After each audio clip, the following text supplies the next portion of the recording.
When we're speaking of intuition and trying to understand what our inner being is trying to speak to us, many times people get caught in this kind of misunderstanding that it has to make rational sense. So when you're listening to your inner being and listening to your inner guidance and going with your intuition, firstly, don't try to rationalize it, because our inner being only shows us our next step and no further. If we try to rationalize it in human understanding and human language, we often miss the actual message. Also, sometimes people get caught up in this conversation of what's the truth here, but what's the truth?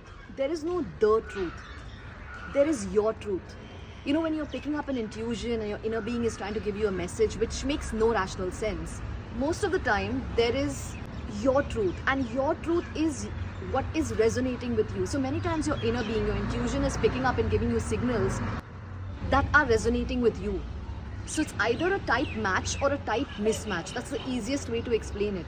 There is no the truth, because what's a resonance match for you may not be a resonance match for somebody else. So somebody else in the same situation trying to pick up on energies might pick up something that's a resonance match for them, and it might work for them because that's their truth.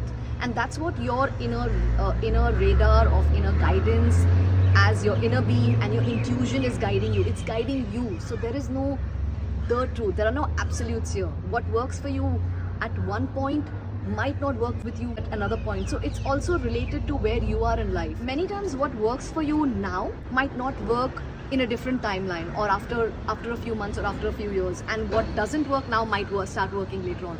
So it's also timeline related. It's the resonance is it's a very personal thing. It depends on your energy, and also depends on where you are at in life. So just trust your message if you want to listen to your intuition, and go from there. Just take that next step, and then the next step would light up. You know, there used to be this game where you one step lights up at a time, and then you know the next step. It's something like that. Don't try to make complete rational linear sense of it all the time at that very instant.